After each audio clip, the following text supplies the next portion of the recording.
Hello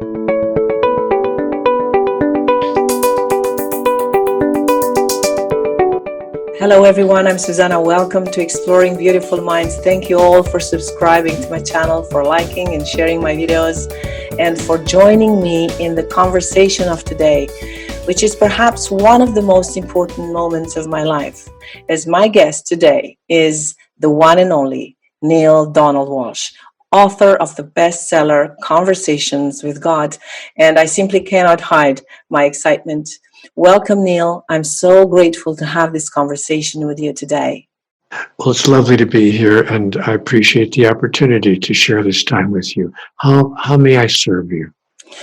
Well, before asking the questions, do you mind if I introduce you to my viewers? Tell just a few words about you. Here is Neale. Now, what are the questions?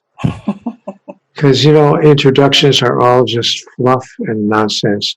Flowers, bouquets that people throw. It doesn't matter who I am. What really matters is, what is God's message to the world? Exactly. Well, I've read 4 of your books, Conversations with God 1, 2, and 3, and Home with God. And I'm one of your greatest fans. I've also participated to an event that you held a few weeks ago. It was a neat treat on friendship with God. And this is where I had the chance to talk to you personally and also to invite you for a talk on my channel. And honestly, I would have never thought that this would be possible to have a conversation with you. And this gives me a real taste of what it feels like to ask for something and get it. And I think this is one of the most pleasurable experiences one can have in one's life, isn't it? That feeling of joy when an answer is being given. The joy that gives meaning, a joy that makes you get in touch with your soul and your heart. So this is what I want to talk about, among others, about asking and giving. And in my videos, I like to give my viewers more options, more answers, more perspectives. And I'm curious about the human mind and how it works. And I'm amazed at how beautiful the mind of certain people is. Being able to find answer to questions that they are so difficult to answer. So I would like to start with talking about God. That's the first question that I have for you. And it seems to me that the notion of God, the word God, has been losing its importance somehow. People are talking less and less about God. Or maybe this is a trend in the social media. Or maybe it's because of this increase in our material comfort. Believing in God, it looks like a sign of weakness. We're not supposed to believe, right? We are evolved. We're supposed to think and be rational. We have science. We don't need God. Is this your perception as well? And if so, what do you think about that? Well, I think, yes, it is my perception that we are seeing less and less discussion of God, and more importantly, less and less use of God, and reliance upon God in our daily life. So I agree with you that we're seeing less and less of that. And I think it's largely because people have really lost touch with who and what God is. Statistics show, surveys have shown that 8 out of 10 people on the earth believe in some sort of higher power. The problem is we can't agree on what that is. So we have, there are, I don't know whether you know it or not, but there are 4,300 by actual count, 4,300 known religions in the world. So the huge irony is that 8 out of 10 of us agree about a God that we can't agree about. That is, we don't know what that is. Who is God? What does God want? What does God demand, if anything? What does God require? And how do we interact with this essence that 8 out of 10 people believe in, but we don't know how to interact with it in a way that produces consistent and reliable results. So that's, I think, the challenge. And now, more than anything, with all that's going on in the world, with the incredible worldwide virus, the economic the economic collapse of much of the world with all the lockouts and so forth, and the racial injustice that we are now seeing that is being protested in not just the United States, but all the countries of the world. The world is in more turmoil now than I've ever seen it in my lifetime, and I'm 77 years old. And the question that we're hearing being asked, I get this question every day in my email all day long. Why is God allowing this? Or where is God in all of this? Yeah. How can this be happening? If there really is a God, where is God in all of this? So people are understandably losing their faith in God, given what's going on the planet. So that's my 35-minute answer to your 10-second question. No, my question was long as well. Don't worry about it. But you are the man who had the conversations with God for a while now. How would you define God? What is God? I've been looking for him or for her all of my life as well. Who have I been looking for? Yeah, let me begin by saying, you said you were the man who's talked to God, had a conversation with God. The main point of the books is that all of us are having conversations with God all the time. It's very important for everyone who's watching this video to know that I don't see myself as, oh, he's the guy who talks to God. We are all talking to God, and God is talking to all of us all the time. We're simply calling it something else, women's intuition, or a moment of inspiration, or an epiphany, or a sudden insight.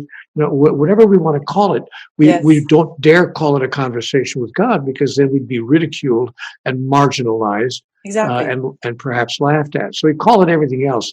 But in fact, God is talking to all of us all the time. Now, you ask an interesting question. What is God?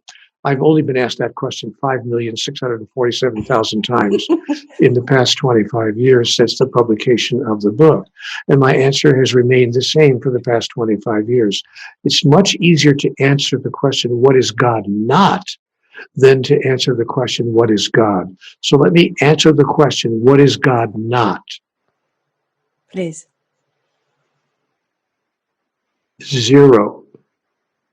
That is, there is nothing that God is not. So to turn the question and the answer around, God is everything that is, all that is, seen and unseen. Conversations with God put it this way: God is a process, a self-conscious energetic projection that can be felt in a particular way by every other energetic projection in the universe. You're an energetic projection. I am an energetic projection. The sun and the moon and the stars are energetic projections. Every physical manifestation in the cosmos is an energetic projection. And God is the energetic source of that energetic projection, which can be felt by all of those energetic projections in a particular way. And I call that way, in my language, pure love. Pure love. So if I had to give you two words to answer your question, what is God? I would say God is pure love. Now, pure love is an interesting kind of energy. Notice I didn't just say God is love. I could have just ended it there. God is love. But I insist on putting the two words together.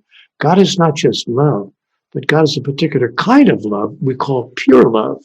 Pure love, not just love, because pure love is a kind of love that wants, needs, requires, demands, expects, and even hopes for nothing in return. Now, if we can believe in a deity that needs, demands, and commands nothing in return, we have then understood the nature of what people call God. And that is what 8 out of 10 people want to believe in, but we can't truly embrace it completely, because our religions of the earth teach us exactly the opposite. Our religions, many of our religions, most of our religions teach us, yes, God is love, God loves us, but only if. It reminds me of my father. My father used to say, get a haircut, because he thought I wore my hair too long as a teenager. I wear my hair the same way today that I wore it when I was 16. And I thought, well, my father will stop loving me unless I get a haircut, because my father had I love you if as his model of what love was. I love you if you come in when I tell you to come in, you do what I tell you to do, and by the way, get a haircut. And so we think that God loves us if. God loves us if we belong to a certain religion, if we obey, his commandments, if we do what he tells us to do and don't do what he tells us not to do. And if we violate any of those rules, God will not love us. It's worse than that. God will actually send us to hell, everlasting damnation. I don't want to give you a half-hour answer, but I'm going to tell you a little anecdote from my life. I was born and raised a Roman Catholic. And in the Catholic Church, I was taught, now imagine hearing this when you're 11 years old.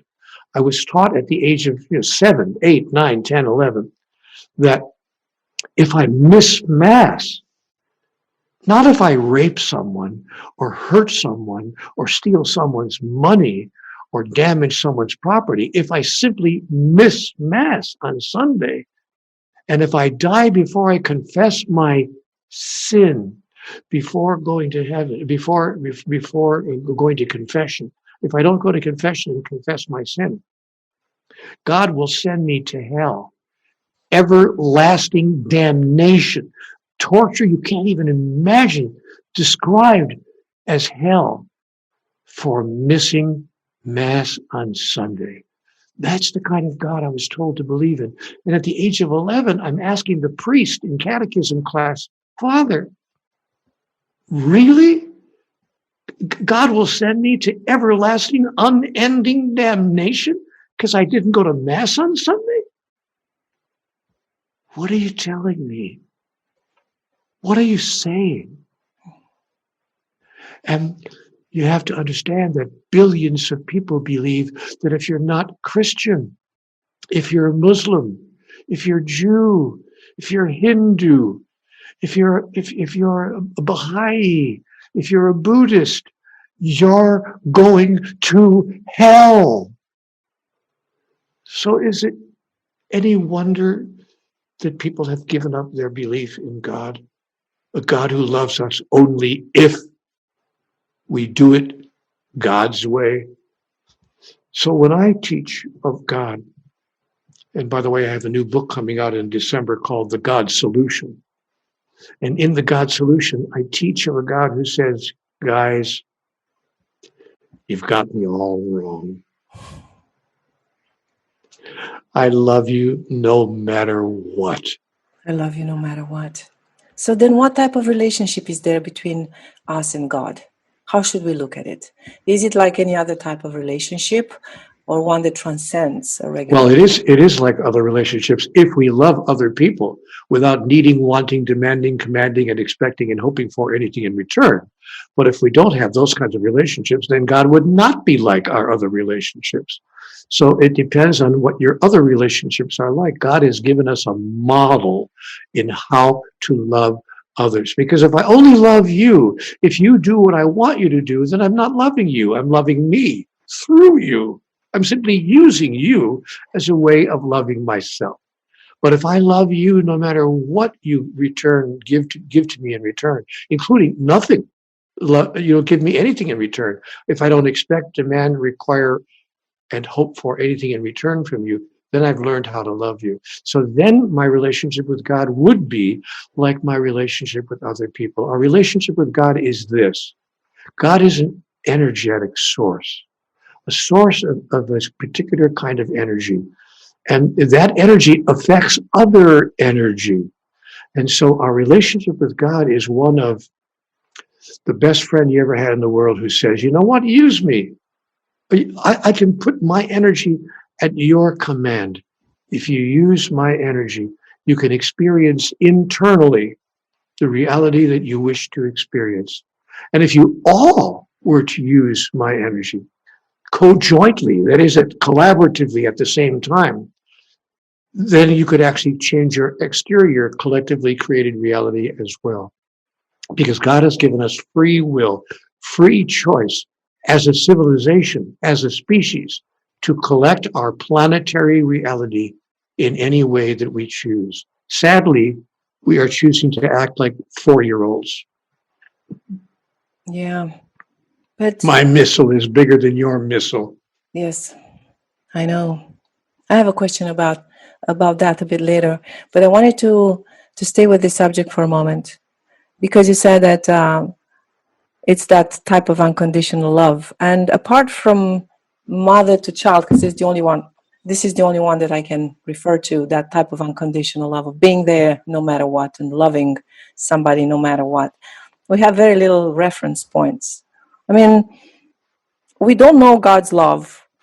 Our relationships are most of the time not to that level that you just described. No, we love How our are we dogs. We supposed to love our know? dogs better than we love our spouse.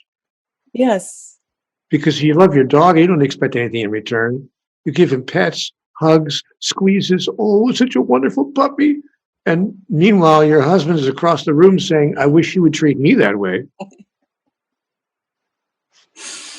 But if I don't have any reference point, how can I recognize God's love? Nobody, I mean, very few people are used to this unconditional love. They don't even recognize it. That's why probably we don't feel God. We don't see Him. We don't hear Him because we're not used to having unconditional love. Nobody loves us unconditionally. The trick is for us to be the source of what we want to experience. The conversations with God put it to me very directly because I asked the same question. Yes. In conversations with God said, Neale, it's really very simple. Whatever you wish to experience in your own life, be the source of that in the life of another.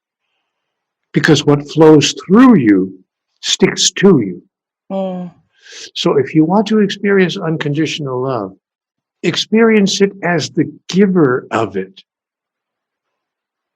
And then watch what happens in your life. Watch how what goes around comes around. People tend to respond to you the way you respond to them, but they want you to go first. Go first. And then I'll do my best to match your energy. But people tend to match energies. So my experience has been that since I've started loving other people unconditionally, or doing the best that I can at that, other people are starting to do the best they can when they interact with me. Because energy is like a magnet, and like energy attracts like energy. And unlike energy pushes away unlike energy, just like a magnet. So the answer to your question is we can experience unconditional love when we choose to give it, and probably not before. But how do we do that? I mean, when you feel down, when you feel abandoned, when you feel rejected, depressed, low, how do you get yourself to love? What's the mechanism? There is a way to do it. Do you say something? Do you think of something? Do you meditate? Do you say, I want to love you. I want to experience unconditional love. Teach us here. Teach me a trick. How do I get there?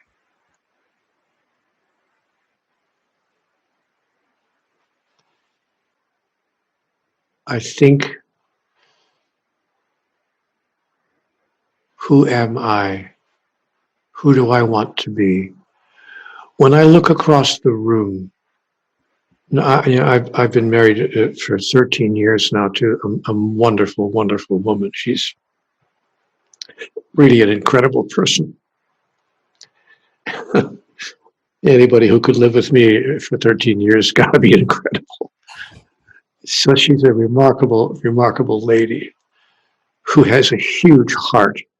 But when you live with anybody 24 hours a day, there are going to be moments when maybe it's not falling together the way you would like it to fall together, and the moment isn't as filled with joy as you would like it to be.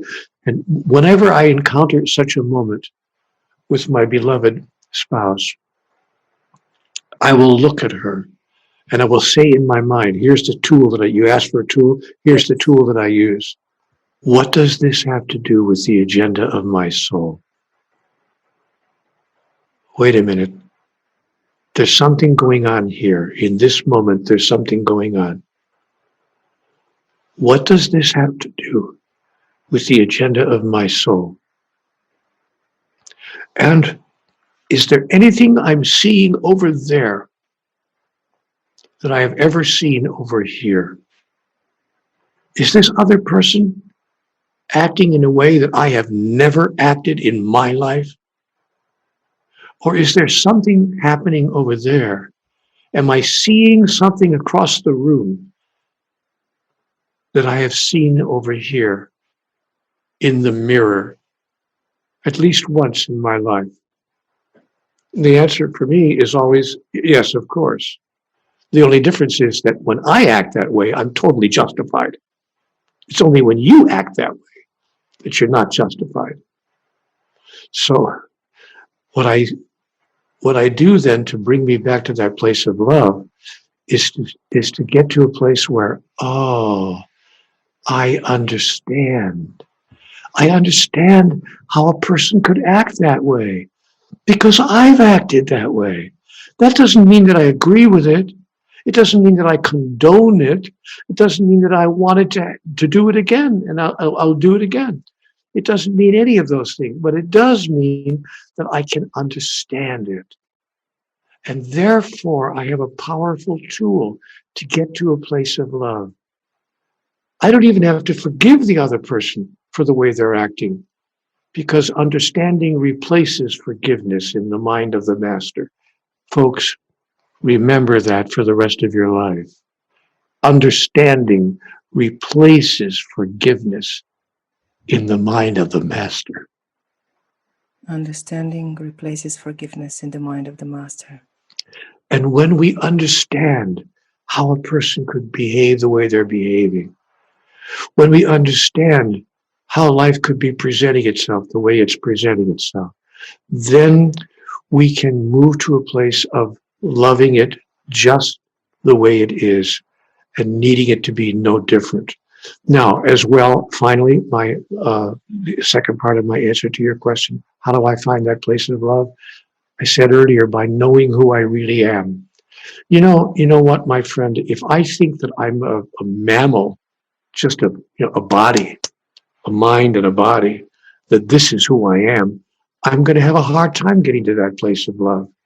But if I'm clear that I am not simply this body and this mind, but that I am actually a spiritual entity who always was, is now, and always will be, that I am a spiritual entity that will live and has lived eternally, and that my purpose in being in the physical world is specific to my soul's agenda, to announce and to declare, to express and to fulfill, to become and to experience who I really am, that I have come to experience myself as an individuation of divinity.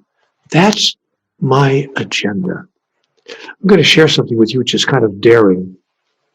Please. I don't normally do this, but I'm going to do it today.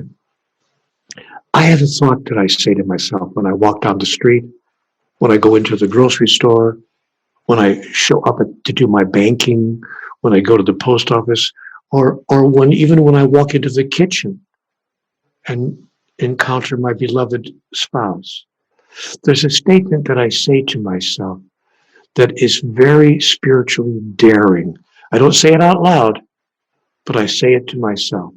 Somebody else once said it as well, about 2,000 years ago or so. Here is the statement. I dare you to say this to yourself when you walk into a room or walk outside and encounter other people. I dare you to think this to yourself. I have come that you may have life, and that you may have it more abundantly. Your life will be made better because I was here. I promise you.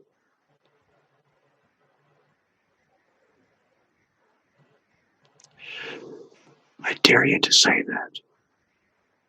Because if you say it to yourself, every time you encounter another person, a total stranger or someone you've known for years, if you say that to yourself, every time you encounter another person, your life will never be the same.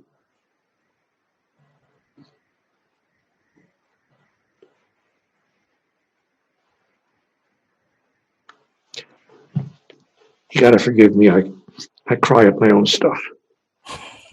You made me cry too, but I'm staying stronger, see?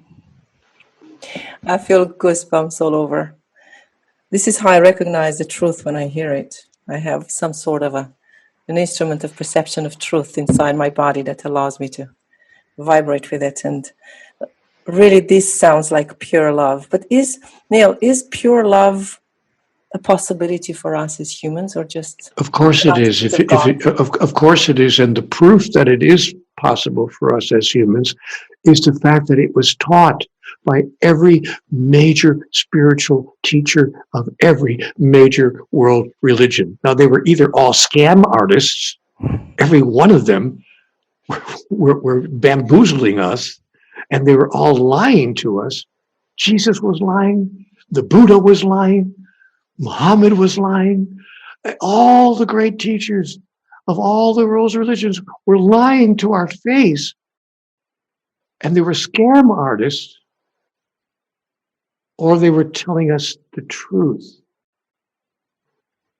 And we simply haven't embraced it as our way of being in the world. But of course it's possible. And there have been people, not just those I've mentioned, but I want to call regular, ordinary people on the planet who are walking around right now. I hope you were as blessed as I was with the kind of mother I had.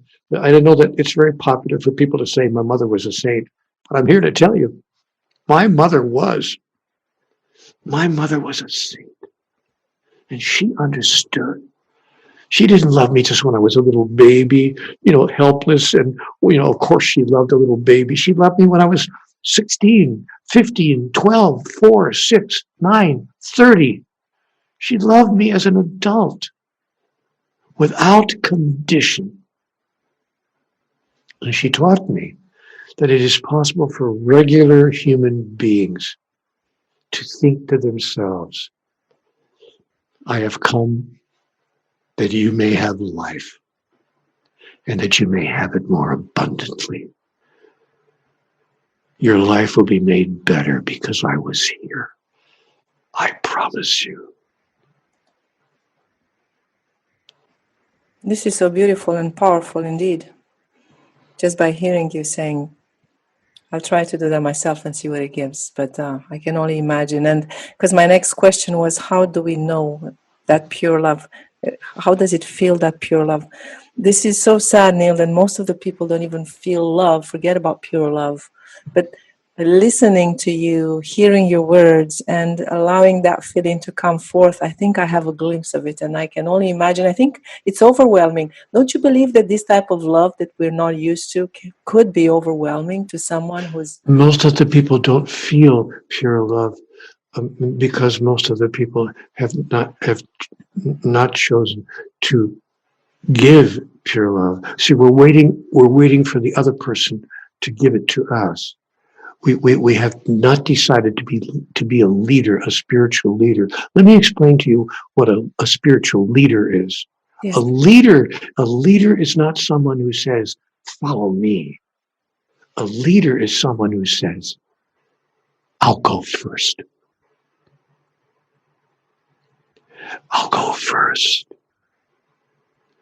I won't be waiting for you to show me what I want. I will provide you what I know that you want first. And I will need, require, demand, and expect nothing in return. Now, that's the hardest part, Neil. How do we do that? You Well, know, because I don't need anything. If you get to the place where you don't need anything, as long as we think we need something in return, then of course we're going to hope for, in some cases, demand something in return. But when you realize you don't need anything in return, that you're whole, complete, and perfect without anything coming back to you, but perhaps we when you don't. have that understanding of who you are, that you need nothing in return. See, you're talking to a person who spent a year on the street. So I don't know whether you know my life story, I know. but I spent a year living on the sidewalk. In America, we call that a street person. I had nowhere to lay my head down at night. I mean, I'm living on the ground outside as one of those people we sometimes see, leaning up against the building with a little basket in front of him, hoping that someone will put in a couple of coins. I lived on the street for a year. And here's what I learned. I don't need anything to be perfectly happy. I thought I did. I thought I needed a house, a car, some money, maybe a lover, somebody. I need something. But after being outside, living on the sidewalk for a year, I came to a direct physical experience of who I really am. And that's why I have the experience. Looking back on it, I see clearly, oh, wow, that was better than a 25-year. I mean, it was better than college. It was How better did than it a feel? doctoral degree. How did it feel like? Can you please tell me? What was the Well, experience like? well, at first it felt that I had been abandoned by life. Yes, How could this happen to me with all my intelligence, with all my wisdom, with all my clarity, as handsome as I am? you are. How could this happen? How could this happen? It's not possible. But then it moved into not just questioning how it could happen, but despair. Oh my God, it's going to be like this for the rest of my life. I won't be able to get off the street. I'm lying here on the ground, and I'm sleeping on the earth, and I have no house to go to, and nobody who cares what's going on with me. How can I survive? So it went to despair. And then from questioning to despair, it went to acceptance. Oh, I see. Somewhere around the eighth or ninth month, it went to, oh, this is how it's always going to be. Okay, I can do this. I can do this. And then it went to awareness. You know what? I don't need those things I thought I needed. I actually don't need the latest car, the latest fashions, a beautiful apartment or a wonderful house. I don't even need a partner or a spouse.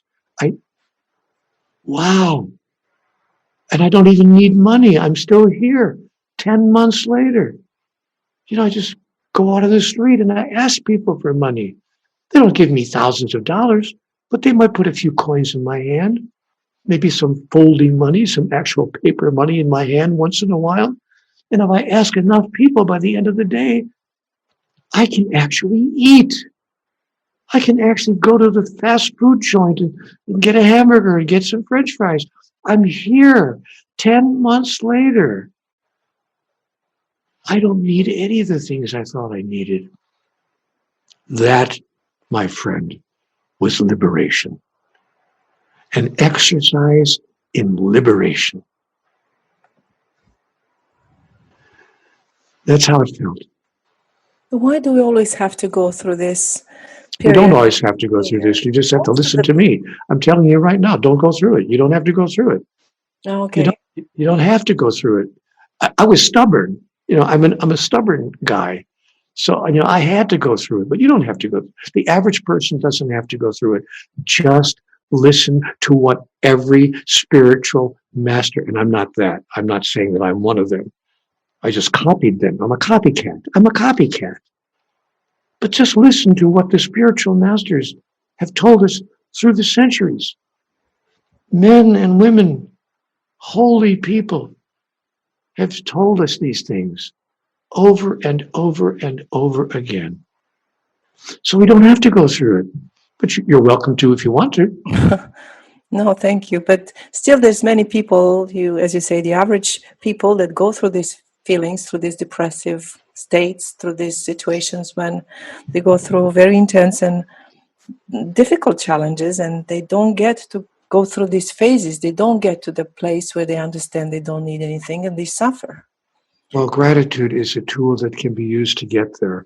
It's a powerful, powerful tool that I've learned to use in my life.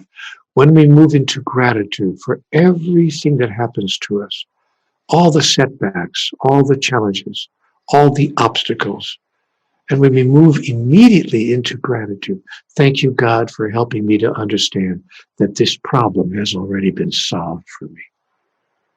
Thank you, God, for helping me to know that all that I imagine that I need is coming to me now. Thank you, God, for helping me to see and to experience and to know who I really am. Thank you, God, for giving me one more life to touch today. Just give me one more life. Let me pass by one more person who has even less, who has faced even bigger obstacles. You know, I thought I was in bad shape because I had no shoes until I saw a man with no feet. Then how much, because I'm asking God for that, but how much do we actually let God, and how much are we supposed to do ourselves? And does really God want us to do everything by ourselves? I feel sometimes He doesn't want to involve. Well, we're not by ourselves. Created you perfect. You do The question has an inaccuracy in it. God doesn't expect us to do things by ourselves because God knows that we are never, read that, never, never by ourselves. So how would God expect us to do anything by ourselves? What God is saying is exactly the opposite. Use me. Use me. Call me forth. Don't call for me. Call me forth. That is, bring me forward from the deepest part within you. And all the awareness, all the wisdom, all the understanding, all the clarity that you need to move through what is currently confronting you will be placed before you. And you will realize who you really are. And you will see that everything is perfect in the sense that everything brings you to the next step in the evolution of your soul. That you've come here to physicality in order to evolve even further, to become even a grander experience of who you really are. And so we say, thank you, God. Thank you for the opportunity to know and to experience, to express and to declare, to become and to understand who I really am. So that's the purpose of life. Of course it is. That I often receive these questions from my viewers, and I do coaching with people, and they tell me I do pray, I do ask, I do work on myself, I'm doing everything, but I don't see any real change. I don't see any answer. And why do you think that happens? We don't know how to ask. We don't know how to receive. We don't know how to. No, because we want the wrong thing. You don't see any change. Yes. Because you're focusing on your physical life. I want to see some kind of a change. But you're not here to focus on your physical life. If you don't believe me, spend a year outside on the sidewalk. You'll find out don't even do it for a year. Just do it for a weekend. You want to have an interesting experiment? Forget about doing it for a year like I did. Just do it like on Friday night. Leave your house. Don't take a shower. Don't clean up. Don't have any food. And have no money in your pocket, not even one little coin, and just step outside and don't come back home until Monday afternoon. Try it for a weekend and watch what you encounter. Watch what you experience. Watch what you come to know about yourself. And Monday, go back to your house, take a shower, clean up, get some money out of the bank, and you will see, oh my gosh, I can't believe the blessings that are mine. I actually have $5. I actually have bread in the bread box. I actually have a loaf of bread. Oh my God. I actually have these clothes in the closet. Maybe they aren't new clothes. Maybe they aren't the latest fashions, but I have something to wear. Oh my gosh. And you know what? I have more than one pair of shoes. Look at this. I actually have 3 pairs of shoes. Oh my God. And you will see how blessed you are. And if you're not careful, you'll be so overcome by it that you will take 2 of your 3 pair of shoes and you'll walk down the street with them and you'll give them to somebody who you see has no shoes on at all. And you'll say, I hope that they fit. Give it a try. And you'll suddenly realize what's true about you. And then you'll see the change you're looking for. You'll realize the change you were looking for, you're not looking for a change of job or a change of income or a change of your status with regard to a partner. You're not looking, those aren't the changes you're looking for. You will see the change you're looking for, which is a change in here that allows you to experience yourself as who you really are. Now, of course, I could be wrong about all of this. Don't listen to a word I say. I could be wrong about all of this. What do I know? Look inside to your own wisdom. Go to your own heart and do what your soul calls upon you to do. And see if you experience anything changing. I've had people come to me too. They've come to me for spiritual coaching and they want some insight and they say the same thing. Nothing's changing. And I look at them and I say, well, what do you want to change? What are you trying to change? Are you trying to change your income status? Are you trying to change? What are you trying to change? Maybe what you should be trying to change is your understanding and your experience and your expression of who you are. Or as someone once said a few 100 years ago, he put it perfectly. Don't go around asking, what are we to eat? What are we to drink? Wherewithal will we clothe ourselves? How can I find my perfect partner? Why can't I increase my income? Why can't I find a better place to live? Nothing's changing. Seek ye first the kingdom of heaven, and all these things will be added unto you. Matthew chapter 33.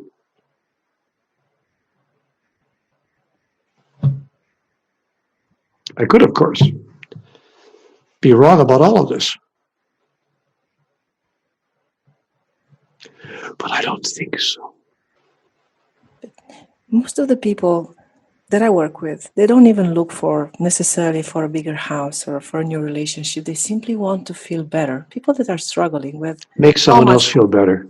You want to feel better? Make someone else feel better. Nothing will make you feel better faster than making someone else feel better. So when someone says to me, I don't even want a new house. I'm not even looking for a better income. I don't even care about a relationship. I just want to feel better. I say, really? Really? In that case, walk down the street. When you leave here this afternoon or tomorrow, I want you to walk down the street and make 10 people feel better. Make the teller at the bank feel better. Make the person who's pouring the coffee at the coffee shop feel better. Make the waitress feel better. Make the policeman on the street feel better. And make the person who's sitting on the sidewalk begging for a coin feel better. Make 10 people feel better today. And if you don't feel better by the end of the day, I'll be very, very surprised. Because you will. Because what flows through you sticks to you. Mm. So simply be the source of what you wish to experience within your own life. You want to feel better? Make 10 other people feel better. And there are a lot of ways to do that. A lot of ways to make people feel better about themselves. You know, I was in a airport a few years ago. This guy was walking through the airport and he was dressed to kill. He was just really made up well. His hair was perfect, perfectly coiffured. His clothes were perfect. He looked like he stepped out of a magazine, I swear to God. And I walked up to him and I said, you know what? I don't want you to think that I'm gay or that I'm making a hit on you or that I'm trying to get something from you. I just got to tell you something. You look terrific. You look incredible. And you've made my day with how good you look walking by me. And I just had to tell you, man, nice job. And the guy had a tear start to come down his cheek. He looked at me with a little tear just dropped down his cheek. He said, do you know how long it's been since anybody said something that nice to me? Come on, people. This is really easy. You want to feel better about yourself. That's the easiest thing in the world to do.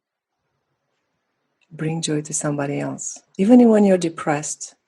People with severe depression writing me, it's hard when you're struggling with negative thinking, with all these patterns in your mind. And can one do it even when they are at that level?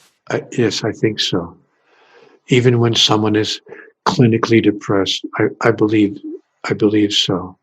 I've seen it work, and I believe so. And that doesn't. I'm not making light of things like clinical depression or someone who's really, feeling bad about life. I'm not pretending that it isn't serious, or that it isn't real. Of course, it's real. It's real. But you want to feel depressed about life? Go live on the street for a year. I know all about that. I had one important question to ask you, Neale. But before getting into that, I had one which is my question, but it's less important. And you mentioned it earlier about technology. And I personally am not that in favor. Of course, we're having this conversation now thanks to technology, and I'm very grateful. But maybe I would have seen you in person if this was not possible. You never know in a parallel universe. But to me, God, or whatever we call God, is in nature, and probably this is where my mistake is in everything that is alive, is in everything that was there before we showed up. So for some reason, technology seems to be interfering, or not in a good way, with nature. And my question is, can I find God on Skype? Can I find God on Facebook? Can I Google God? That's a great title for a book. That's a great title for a Google book. God. Can I Google God? Can I find God being all day with my eyes on a screen, disconnected from real feelings, real people, real exchanges and real relationships? So the answer is yes. What do you think about that? The answer is yes. Because God is not an entity like we sometimes imagine her to be. She's not some person in the sky, some guy walking around in a beard and white robes. I mean, God is an energetic, a process. God is a process, an energetic, a feeling, self-conscious, totally self-aware. And God can take any form that we wish God to take. If we want God to show up as a human being, she'll be glad to do that. But I was going to make a joke about my mother-in-law, but I won't. I just. But if we want God to show up as a human being, He'll be happy to do that if that's what we require. Yes. But the answer to your question is, of course, you find God in everything. But has technology robbed us of our ability to see God everywhere? That's what happens with immature species. Yes. The human species is very young. We're a very young species. And so we have allowed certain aspects of our experience, like technology, to rob us of our ability to see God everywhere and to respond to everything in that way, in a way that allows us to recognize, that is to recognize, which means to know again, to cognize again, to recognize, to recognize God wherever she shows up and wherever he manifests himself in our physical reality. So yeah, just it's just about feeling into. But you know what God, that energy. But you know what God said to me? You want to see God somewhere, everywhere? Place God there. You are the source of divinity. Place the source. Place divinity as the source of it wherever you want to see it or to feel it. And it'll show up because you're sourcing it. It's like magic. You're a sorcerer. So now I'm getting to my, thank you, Neale. Thank you for that. I'm a bit worried about how the things are going. And probably listening to you, what I can do is to see myself as a source. And I'm not going to change the world tomorrow with one thought. But at least if I can start seeing all this as a manifestation of God, will make my life a better experience. At least that. I will feel much more in tune with the source because I chose to bring it forth. And to ask ourselves the question, what does this have to do with the agenda of my soul?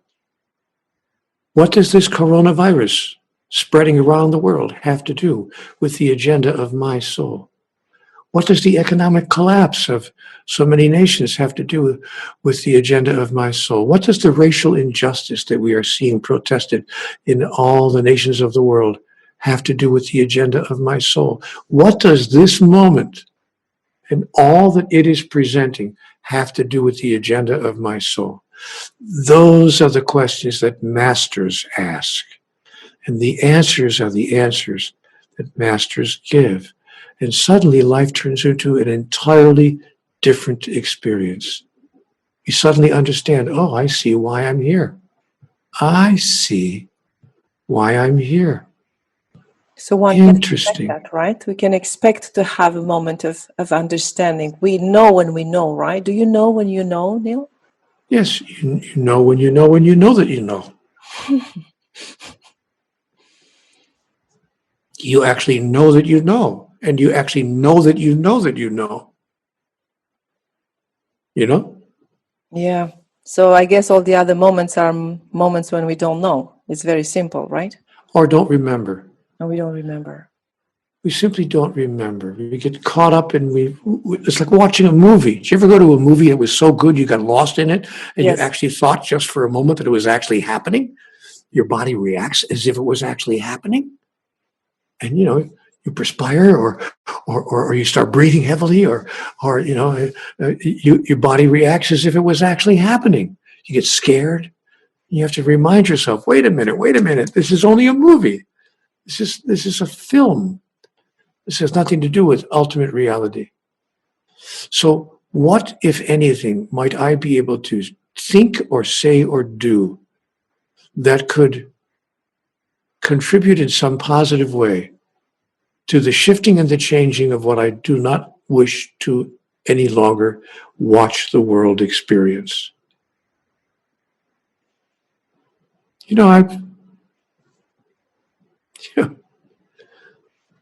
Peace.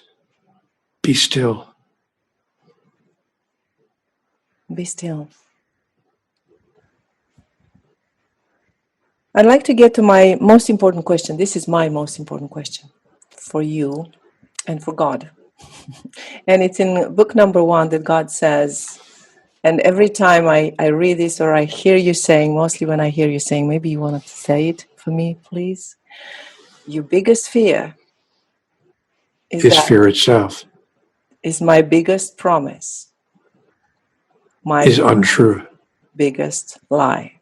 Yeah, your biggest fear is that my biggest promise is the biggest lie. We can't believe in a God who is so good and so unconditional in her love that he would never abandon us for any reason at all. We simply can't believe it. We can't believe in God that way because it's just too good to be true.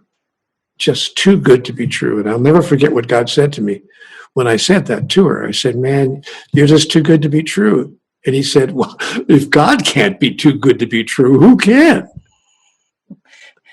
But how do we get over this fear, Neale? Because I have the feeling that if I was able to get over this fear, that everything else in our life would be experienced in a totally different way. By needing nothing. We get over the fear by needing nothing. But The only reason we fear something is and fear that it can't be true is that we think we somehow need something. Something that God can give us, or something that life can provide us, or something that we wouldn't have if God's love was not unconditional. So how we get over the fear is by simply realizing that we need nothing. You know, fear is an interesting word, the acronym for fear, F-E-A-R. yes. F-E-A-R. Some people think the acronym for fear is false evidence appearing real. Mm. I have a better one. Feeling excited and ready. Feeling exciting. Feeling excited and ready. Like I did when I was 8 years old and getting ready to go on the roller coaster at the carnival. And I was so scared. Oh my God, they're all screaming. I'm so afraid. I'm so scared. But I bought the ticket anyway. And I was so afraid and so scared, but I got on the roller coaster anyway. Fear, feeling excited and ready. Wow. I love that. I think we reached the end of our hour. I knew they would go very fast. One last word for my viewers. Would you like to tell us what is the only thing that matters? Or something that you never said before, something that will make my viewer's soul dance when they hear it. Or you said it 1,000 times, it doesn't matter. Something that you want to tell them now. I asked God if you could give me one sentence that could change everything in my life, that could help me understand, and that could move me forward in a brand new way. Could you just reduce it all to one sentence, please? I've read books. I've listened to music. I've heard sermons. I've listened to philosophers. I've watched interviews on the internet like this one. Can you just give me one sentence? And she said, sure. Write this down. I said, okay, I'm ready. And he said, Neale, your life is not about you. It's about everyone whose life you touch and the way in which you touch it.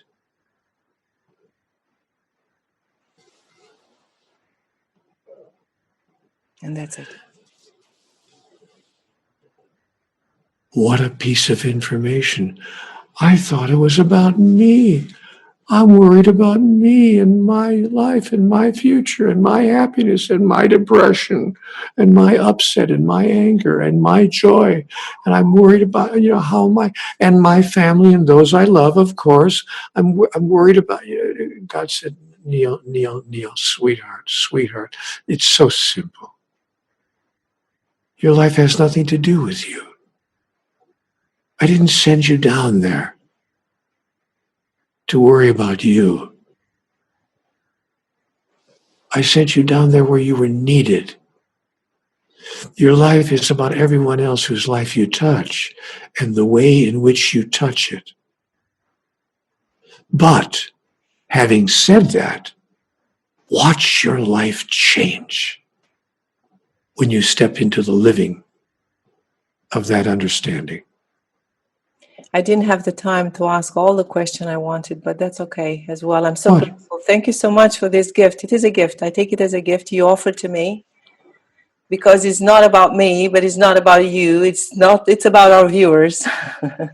And I will certainly meet you again in the future events. You're planning to have something, a Home with God, I think, in September, right? An event that is online. Yes, at the end of this month. So I'm going to put the information there and the link to your website and to your blog as well. And I'm so grateful for this time with you. Thank you for who you chose to be and for all the work you're doing. I feel blessed to know you, to have met you, and to have had this conversation with you here, Neale. It's coming from my heart and from my soul. This is a magical moment, and I will always keep it right here in my heart. Thank you. I've enjoyed it immensely as well. Thank you for the opportunity and for creating a platform for both of us to share these ideas with each other, and maybe someone else will be benefited by it as well. That's my wish. Blessed be. I thank you all for watching and for sharing my videos, for subscribing, and for being part of this meaningful conversation, perhaps the most meaningful conversation of all, a conversation with God. And I see you all very soon.